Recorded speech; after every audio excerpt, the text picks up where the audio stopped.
नमस्कार, मैं आपका प्यारा हितेश सैनी आप सभी का स्वागत करता हूं एचएम क्लासेज पर। देखो सुबह सुबह 6 बज रहे हैं और 6 बजे मैं आपके लिए लेकर आ गया मैराथन। देखो इस मैराथन का है ना पूरा जो फोकस है एग्जाम पर है। एग्जाम पर जो 8:30 बजे आज आपका होने वाला है ना, 8:30 बजे मैथ का एग्जाम, उससे रिलेटेड है। क्योंकि 6 बजे वाली क्लास आप अंदाजा खुद लगा लो कि सुबह की क्लास है, तो मतलब पेपर, अब आप खुद समझदार हैं कि पेपर लीक हो चुका है। देखो पेपर लीक का मतलब यह है कि इसमें जो क्वेश्चन पूछेगा वो उससे 90% क्वेश्चन एग्जाम में पूछे जाएंगे। तो ये मैराथन इतनी मोस्ट इंपोर्टेंट है कि बहुत ज्यादा। तो अपने दोस्तों के साथ शेयर कर दो, जल्दी जल्दी फटाफट शेयर कर दो, है ना। गुड मॉर्निंग, गुड मॉर्निंग, अच्छा गुड मॉर्निंग, गुड मॉर्निंग, चलो आ जाओ आ जाओ आ जाओ, अपने दोस्तों के साथ शेयर कर दो, सभी के साथ शेयर कर दो। क्योंकि सुबह वाली क्लास शानदार तो है ही, साथ में एग्जाम के लिए भी अच्छी है ना। बुला लो अपने दोस्तों को, साथ बुला लो। ठीक है, अब चलते हैं, उनको शेयर कर देना। अब पहले क्वेश्चन पे चलते हैं। निम्नलिखित में से कौन सी अपरिमेय संख्या है? देखो इससे रिलेटेड क्वेश्चन पूछता है। क्वेश्चन घुमाकर पूछे पर पूछेगा जरूर। देखो मेरे क्वेश्चन है ना इस प्रकार के रहते हैं कि इसके पीछे कि मतलब कि इसके पीछे क्वेश्चन घुमाकर पूछ ले तो भी आपको दिक्कत नहीं होनी चाहिए। क्योंकि परिमेय और अपरिमेय इससे ऑप्शनल क्वेश्चन जरूर पूछेगा। किससे? परिमेय और अपरिमेय, इनसे रिलेटेड क्वेश्चन जरूर पूछेगा। इस पर तो जहां जरूर देखे जाए। देखो अभी क्या कह रहा है कि अपरिमेय संख्या होनी चाहिए, अपरिमेय संख्या। अब देखो इसको सोल्व करते हैं। जैसे 10 को मैं सोल्व करूंगा तो क्या करूंगा, 2 × 5, ठीक है। तो ये ऑलरेडी अंडर रूट के अंदर बाहर नहीं आ पा रहा, मतलब ये परिमेय संख्या है, परिमेय संख्या है। अब देखो इसको देखो 24 को हम सोल्व करते हैं कि 2 × फिर कितने है 12, 12 को 2 है ना, फिर 2 × 3, 3 दूनी 6, 6 दूनी 12, 12 दूना 24। अब देखो इसमें ये 2 तो कॉमन आ गए, यानी कि 2 तो बाहर आ गया, फिर भी अंदर क्या बचा, 6 बचा। मतलब ये भी क्या है, एक परिमेय संख्या है। अब अगले क्वेश्चन पे चलते हैं 35। देखो 35 को हम क्या लिख सकते हैं, 7 × 5, ठीक है। जब इसको हम बाहर लाने की कोशिश करते हैं बाहर नहीं आता है, मतलब कि ये भी क्या है, परिमेय संख्या। पहली भी परिमेय संख्या, सेकंड भी परिमेय संख्या और तीसरी भी परिमेय संख्या। जब हम इस संख्या को देखते हैं तो इस संख्या में हमें क्या मिलता है, 11 का रूट। और 11 का रूट जब इससे कैंसिल होगा तो आंसर क्या आएगा, 11। और यह एक अपरिमेय संख्या है, परिमेय संख्या नहीं है, ये क्या है, अपरिमेय संख्या है। तो इस प्रकार से क्वेश्चन पूछ लेता है संख्या देकर। और एक क्वेश्चन और है वो मैं आपको सोल्व कराऊंगा कि √2, √3 या √5 यह सब अपरिमेय संख्या है, सिद्ध करो। तो उस पर भी हम बाद में बात करेंगे। पहले ऑप्शनल क्वेश्चनों पर बात करते हैं, फिर उस क्वेश्चन पे चलेंगे, वो भी मोस्ट इंपोर्टेंट है एग्जाम की दृष्टि से, ठीक है। तो अब हम अगले क्वेश्चन पे चलते हैं कि 2 परिमेय संख्याओं के बीच कितनी परिमेय संख्या होती हैं। देखो ये क्वेश्चन है ना, इसको मैं और सरल बनाता हूं और इसका आंसर आपको कमेंट करना है। किसका? सेकंड वाले का। पहले तो मैं आपसे एक क्वेश्चन पूछता हूं, बिल्कुल सरल क्वेश्चन कि 2 और 4 के बीच में कितनी संख्याएं आती हैं। आपको कमेंट करना है कि 2 और 4 के बीच में कितनी संख्याएं आती हैं। जल्दी कमेंट करो कि 2 और 4 के बीच में कितनी संख्याएं आती हैं। ओहो, क्या क्या कमेंट आ रहे हैं। एक, कोई 2 बोल रहा है, कोई 1 बोल रहा है। अरे वाह, आज आपने मैथ पढ़ ली, मान लिया मैथ पढ़ ली। देखो कोई भी संख्या या नंबर होते हैं, जैसे यहाँ पे 2 है, यहाँ पे 3 है और यहाँ पे 4 है, तो इन दोनों के बीच में भी क्या है, अनंत संख्याएं हैं। इन दोनों के बीच में भी अनंत संख्याएं, इन दोनों के बीच में भी अनंत संख्याएं होती हैं। परिमेय, जैसे कोई भी 2 नंबर के बीच में अनंत संख्याएं होती हैं, अनंत संख्याएं। अब तो इस प्रकार मैंने बताया कि 2 संख्याएं, जैसे 2 और 4 के बीच में अनंत संख्याएं, 1 नहीं 2 नहीं, अनंत संख्याएं होती हैं। अब जैसे भी इस दूसरे क्वेश्चन का आंसर आपको कमेंट करना है कि इसमें क्या आंसर आएगा। करो जल्दी कमेंट कि 1 आएगा, 2 आएंगे, 0 आएगा या फिर अनंत आएंगे। नाइस, अनंत अनंत अनंत, नाइस। ठीक है, तो इसका आंसर क्या आएगा? अनंत आएगा, क्योंकि दो यानी कि दो परिमेय संख्या है, दो परिमेय संख्या जाए कोई भी दो संख्या यहां ले ली हमने, √2 है ना और √3, तो इनके बीच में भी अनंत क्या आ सकती है? परिमेय संख्या आ सकती है। ठीक है, इस प्रकार की क्वेश्चन भी घुमाकर पूछता है, आपको ये बेसिक कंफर्म होना चाहिए, है ना। तो अब हम अगले क्वेश्चन पे चलते हैं। अगला क्वेश्चन क्या है कि निम्न में से द्विघात है। देखो इसमें क्या है कि क्वेश्चन, अब देखो मैं द्विघात से रिलेटेड क्वेश्चन लेके आ गया हूं। अब देखो इसमें क्या है कि बहुपद भी पूछ लेता है, रेखिक भी पूछ लेता है, द्विघात भी पूछ लेता है, समीकरण, है ना, इनसे रिलेटेड घातों के ऊपर भी पूछ लेता है कि इस ऐसे आपको 4 ऑप्शन दे देगा, पूछेगा कि बहुपद क्या है, कौन कौन बहुपद कौन सा है, रेखिक कौन सा है ना, द्विघात कौन सा है। अब देखो जैसे ये समीकरण हैं तो मैं इसमें बताता हूं कि रेखिक कौन सा है, द्विघात कौन सा है और बहुपद कौन सा है। आप जब इस समीकरण को सोल्व करोगे, है ना, अब देखो क्या है, निम्न में द्विघात देखनी है, तो देखो इसमें एक ही चर है और चर की घात क्या है? 1। चर की घात क्या है? 1 है ना। तो अब हम आगे चलते हैं, इसमें 4, ये तो एक संख्या है, तो ये तो हो नहीं सकती और ये भी नहीं हो सकती, ये भी नहीं हो सकती, क्योंकि घात तो 1 है। द्विघात इसके नाम में ही पता चल रहा है कि द्विघात, द्वि यानी दो, घात यानी जिसके ऊपर दो घात हो।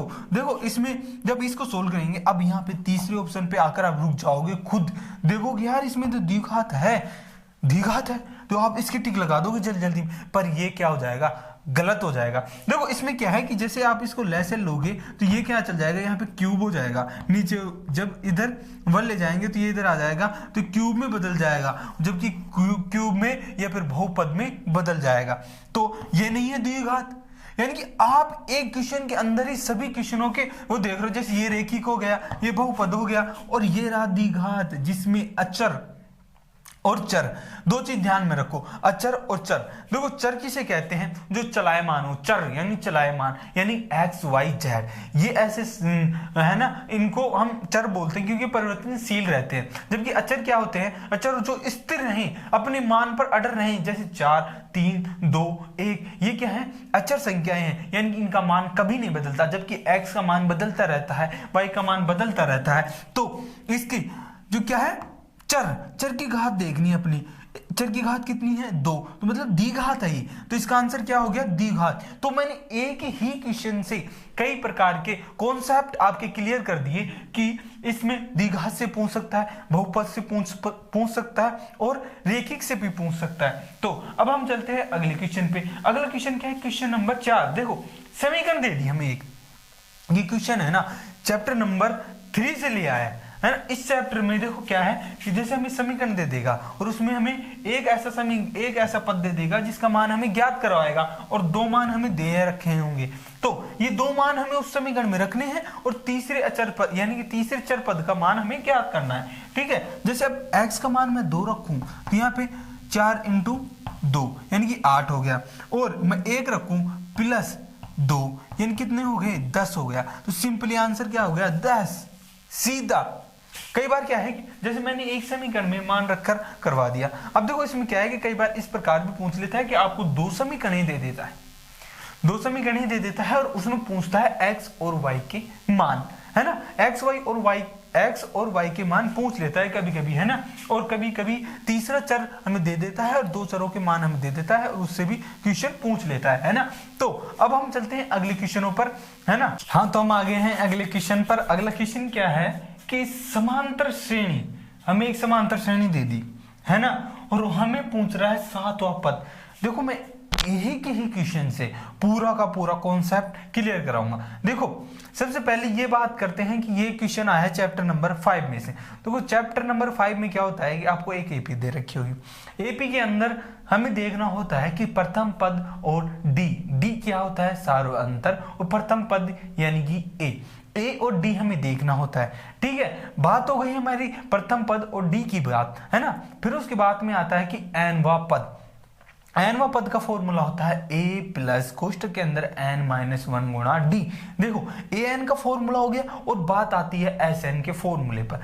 देखो ये ऐसे करके 3 या 4 कॉन्सेप्ट होते हैं जो आपको क्लियर होने चाहिए, और इनसे ही कभी कभी क्वेश्चन घुमाकर पूछ लेता है। तो ठीक है, मैं एक ही क्वेश्चन से सबसे पहले मैं बताऊंगा कि प्रथम पद क्या है डी, उसके बाद में बताऊंगा प्रथम पद क्या है ए बराबर क्या है 5, और फिर बताऊंगा डी यानी सार्वंतर निकालते कैसे हैं। ये आप अब एग्जाम आगे हैं तो डी निकालना तो आता ही होगा। अगर आपको डी निकालना नहीं आता है तो आप खामखा तैयारी कर रहे हैं, अपने माँ बाप का नाम बदनाम कर रहे हैं, उनका नाम डुबाने पे तुले हैं। देखो वो कितनी मेहनत करके आपके लिए कमाते हैं, आपको पढ़ाते हैं, तो उनकी तरफ देख के बस भाई पढ़ ले, ये क्लास देख ले, अगला एग्जाम है 2 घंटे बाद, 2 घंटे बाद एग्जाम है, आप अब भी नहीं पढ़ रहा है तो कोई मतलब नहीं है ना। तो ये क्या है एपी है, एपी में ये क्या है ए यानी कि प्रथम पद। डी कैसे निकालते हैं, सेकंड पद में से फर्स्ट पद घटा देते हैं, यानी 7 - 5 बराबर 2। ठीक है, डी हमने निकाल लिया। अब ये पूछ रहा है सातवां पद, सातवां पद हमें निकालना है। तो A7 ये क्या है ए है, A7 बराबर ए प्लस कोष्टक के अंदर n क्या है 7, n क्या सातवां पद है ना, तो n क्या हो गया 7, 7 - 6 यानी कि 6d। ठीक है 6d। अब देखो a क्या है 5, d क्या है 2 और 12 प्लस 12 बराबर क्या हो जाएगा 17, यानी कि सातवां पद क्या होगा 17 होगा। इस क्वेश्चन से हमने कई चीजें देखी कि डी क्या होता है, प्रथम पद क्या होता है, और ए एन कैसे निकालते हैं, ए एन का फॉर्मूला क्या होता है ना। मैं दोबारा लिख देता हूं कि ए एन बराबर ए प्लस, इससे क्वेश्चन पूछे ही पूछेगा, मोस्ट लगा लो, मोस्ट इंपोर्टेंट है। और ए एन वाला फॉर्मूला तो और भी ज्यादा मोस्ट इंपोर्टेंट है, ए प्लस कोष्टक के अंदर n-1 गुणा डी। इससे क्वेश्चन पूछे ही पूछेगा, इस फॉर्मूले से याद रखना मेरी बात, इससे तो क्वेश्चन पूछे ही पूछेगा। किस फॉर्मूले से, इससे क्या है ये मोस्ट इंपोर्टेंट, इस फॉर्मूले से क्वेश्चन पूछेगा। अब चलते हैं अगले क्वेश्चन पे। यदि एक वृत्त का केंद्र हमें दे दिया, ठीक है, ये चैप्टर नंबर 7 से लिया गया है। देखो केंद्र हमें दे दिया तथा एक व्यास के 2 हमें क्या दे दिए बिंदु दे दिए, हमें y का मान ज्ञात करना है। देखो इसमें y का मान हमें दे नहीं रखा तो मान ज्ञात करना है। आप एक चीज जानते होंगे, ये वृत्त है, ये सेंटर है यानी केंद्र, और ये क्या है व्यास। अब हमें ये पॉइंट के मान दे दिए क्या 4 और 7, इस पॉइंट के मान दे दिए क्या 2 और y, और सेंटर के मान क्या दे दिए हमें 3 और 5, यानी कि हमें मध्य बिंदु दे दिए। और मध्य बिंदु के फॉर्मूले मैंने बताए थे क्या, x1 x2 बटे 2 बराबर क्या होता है x। यह है मध्य बिंदु के निर्देशांक का फॉर्मूला, मध्य बिंदु के निर्देशांक ज्ञात करने का फॉर्मूला ये है। फिर y का क्या है y1 प्लस y2 बटे 2। ठीक है, अब देखो इस फॉर्मूले से काटते हैं, हमें मध्य बिंदु के निर्देशांक दे ही रखे हैं, जबकि मुझे x वाले की जरूरत है ही नहीं, क्योंकि x वाला तो हमें दे रखा है, हमें y वाला चाहिए। मध्य बिंदु क्या है 5 बराबर, देखो 7 प्लस y बटे 2, 2 को इधर भेजूंगा 10 बराबर 7 प्लस y, और y बराबर 10 - 7 बराबर 3। आंसर क्या हो गया 3। इतना बड़ा क्वेश्चन था, कितना बड़ा लग रहा था तुम्हें, हाँ कितना बड़ा क्वेश्चन, पर इसका आंसर देखो, बस आपको बस फॉर्मूला याद होने पर ही, बस मात्र फॉर्मूले से आप सीधा आंसर काट दिए, सीधा बिल्कुल सीधा। इस प्रकार किसी भी मध्य बिंदु से निर्देशांक का फॉर्मूले से क्वेश्चन पूछ लेता है। देखो मेन चीज क्या है कि आपको अगर फॉर्मूले याद है, ये मेरी गारंटी है कि आपको अगर पूरी बुक के फॉर्मूले याद हैं तो आप पेपर को 50% सोल्व कर सकते हो, 50% सोल्व कर सकते हो आपको अगर फॉर्मूले याद है तो, ये मेरी गारंटी है। अगर फॉर्मूले कंप्लीट फॉर्मूले याद होने चाहिए, पर हर चैप्टर वाइज, यानी कि इस चैप्टर में ये फॉर्मूले हैं, दूसरे चैप्टर में ये हैं, तीसरे चैप्टर में ये हैं, ये 5वें में ये, 7वें में ये, अगर आपको फॉर्मूले याद है तो 50% पेपर आप देख के सोल्व कर सकते हो। फिर आती है कि 50% हम कैसे, 50% हमारा होता है प्रैक्टिस से, यानी कि हम कितनी प्रैक्टिस करते हैं क्वेश्चन सॉल्यूशन करने की, उससे हमारा बहुत ज्यादा बेनिफिट होता है, और उससे ही हमारे 50% यानी कि 50% मार्क्स बढ़ते हैं। और 50% किससे बढ़ते हैं, फॉर्मूलों से बढ़ते हैं। ठीक है, अब हमने क्वेश्चन नंबर 6 सोल्व कर लिया। अब चलते हैं क्वेश्चन नंबर 7 में कि यदि साइन ए बराबर, देखो ये दोनों क्वेश्चन मोस्ट है, ये दोनों मोस्ट इंपोर्टेंट है, दोनों क्वेश्चन, ये बात ध्यान रखना, दोनों क्वेश्चन मोस्ट इंपोर्टेंट है।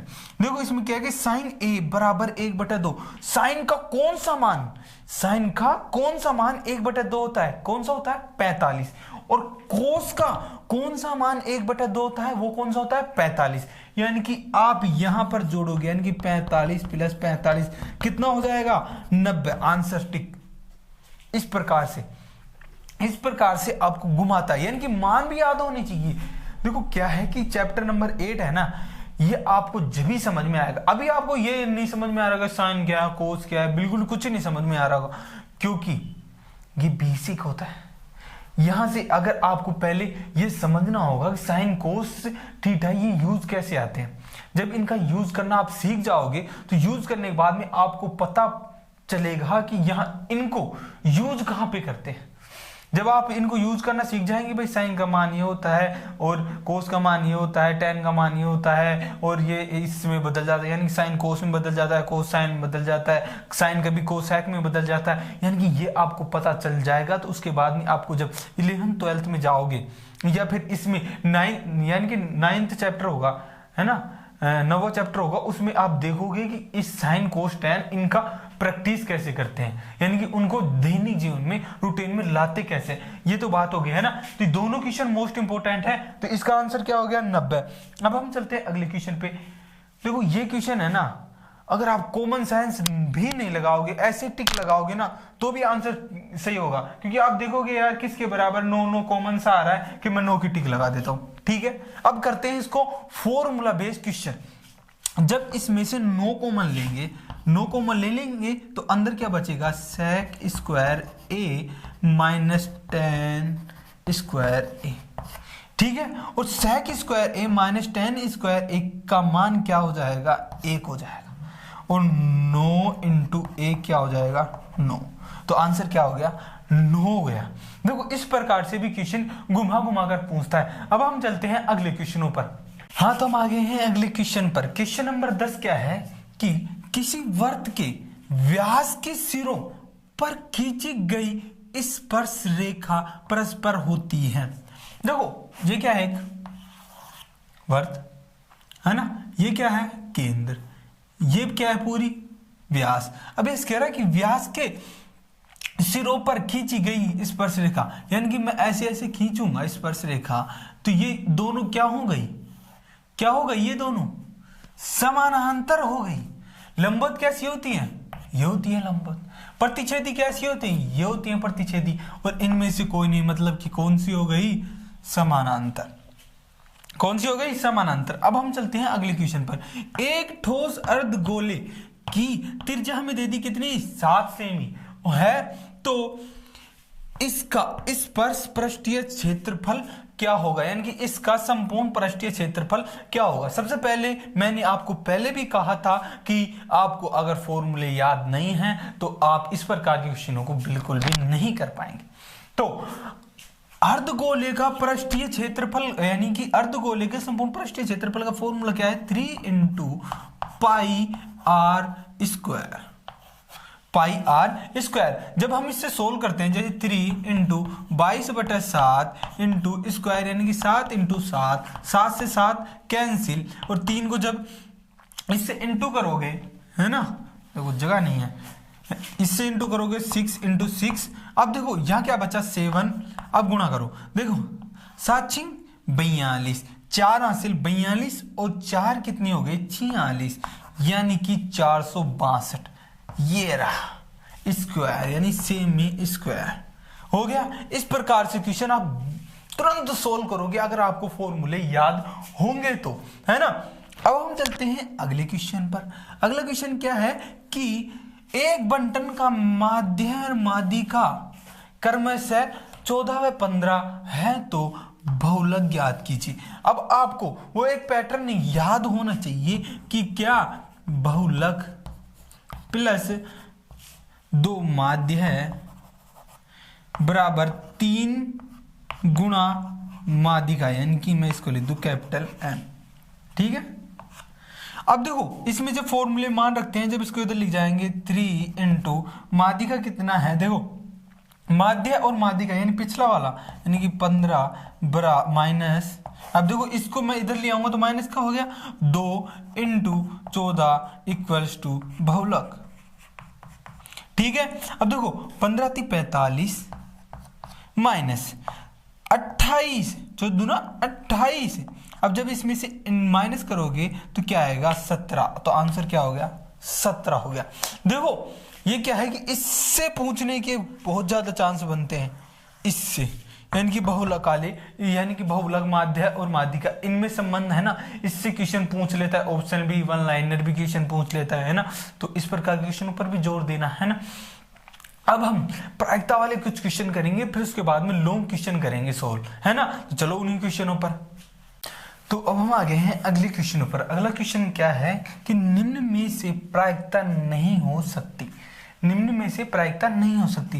देखो बटे में प्रायिकता हो सकती है, प्रतिशत में प्रायिकता हो सकती है, पॉइंट के अंदर भी प्रायिकता हो सकती है, पर माइनस में प्रायिकता नहीं हो सकती। मतलब इसका आंसर क्या आएगा -1, -1 में प्रायिकता नहीं हो सकती। अब हम चलते हैं अगले क्वेश्चन पर।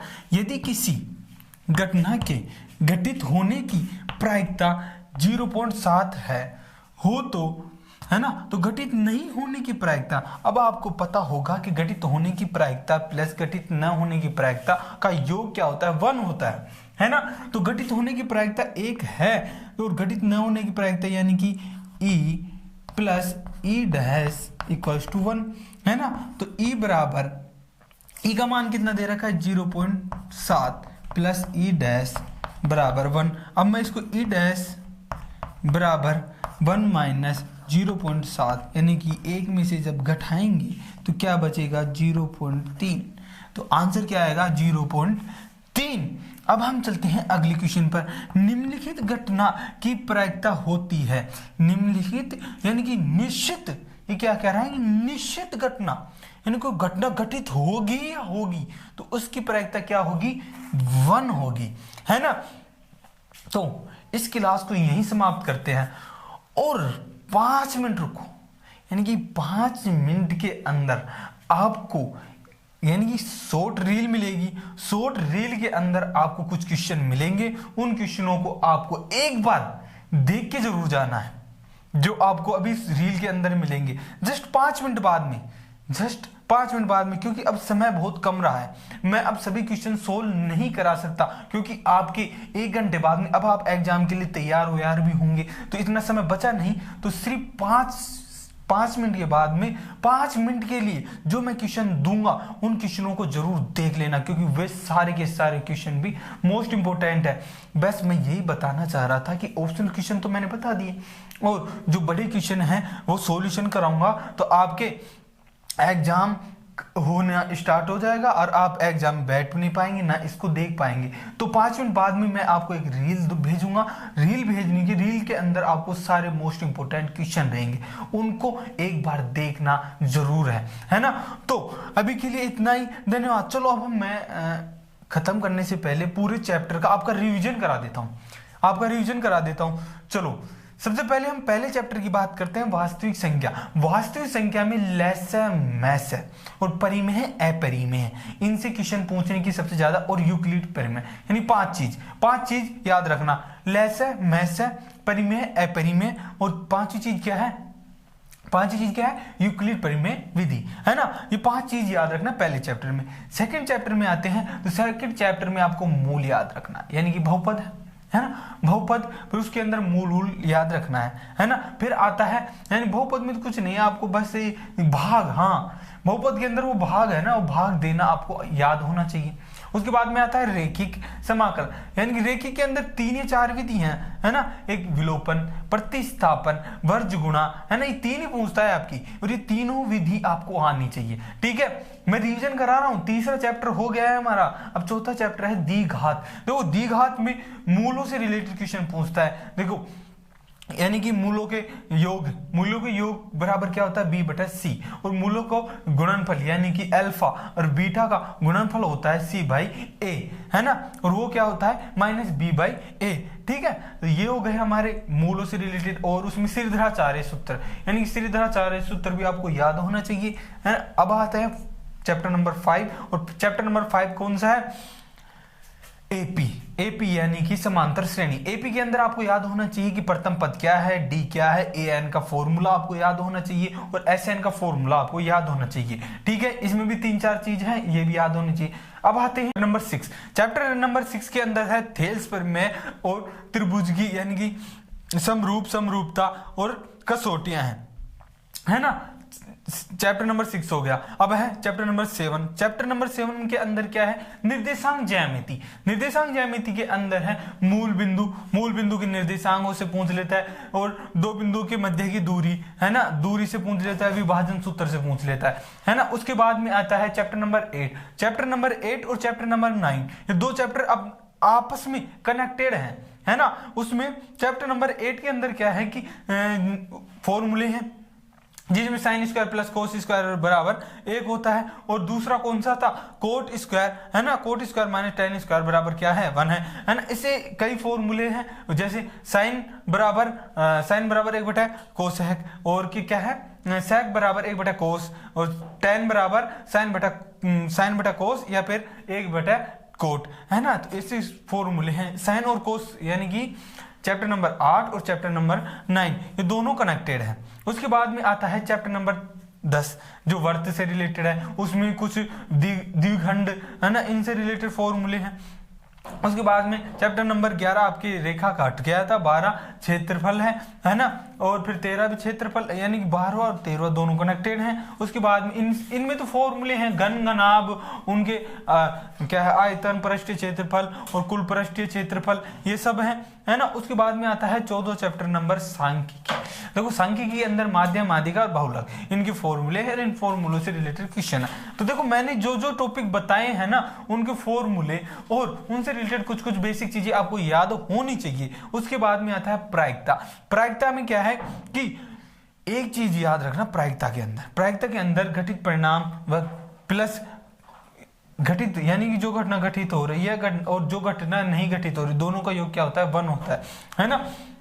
और एक फॉर्मूला होता है घटित परिणाम बटा कुल परिणाम, है ना। उसके बाद में कुछ प्रायिकता से रिलेटेड बेसिक चीजें होती हैं कि भाई कौन सी संख्याएं प्रायिकता होती हैं, कौन सी संख्याएं प्रायिकता नहीं होती हैं, ये हो गई, है ना। तो मैंने आफ्टर ऑल सारे चैप्टरों के बारे में मैंने बेसिकली जो टॉपिक थे उन टॉपिकों के बारे में बता दिया, उनके फॉर्मूलों, यानी कि उन फॉर्मूलों को कौन कौन से फॉर्मूले आपके याद करके जाने हैं वो फॉर्मूले बता दिए, है ना। तो तैयारी किस प्रकार से करनी है वो भी मैंने बता दी। और मोस्ट इंपोर्टेंट क्वेश्चन, अभी रुको 5 मिनट के बाद में आपको एक रील के माध्यम से सारे के सारे मोस्ट इंपोर्टेंट क्वेश्चन मिल जाएंगे। देखो क्या है कि अभी समय कम है, तो इसलिए मैं उनको सॉल्यूशन नहीं करा पा रहा हूँ, है ना। कुछ मेरी भी पर्सनल इशू ही चल रहे थे, कुछ पर्सनली ऐसा कुछ काम पड़ गया था, इसलिए मैं आपको क्लास नहीं दे पा रहा था। पर कोई नहीं, मैंने अब सुबह के टाइम में भी आके आपके लिए बहुत शानदार तरीके से सारे जो ऑप्शनल क्वेश्चन थे वे भी लिया है, और अब मैं 5 मिनट बाद में आपको सारे बड़े क्वेश्चनों की भी लिस्ट मिल जाएगी कि आपको कौन कौन से क्वेश्चन पढ़ने हैं ना। तो अभी के लिए इतना ही, और जुड़े रहिए HM क्लास परिवार के साथ। धन्यवाद।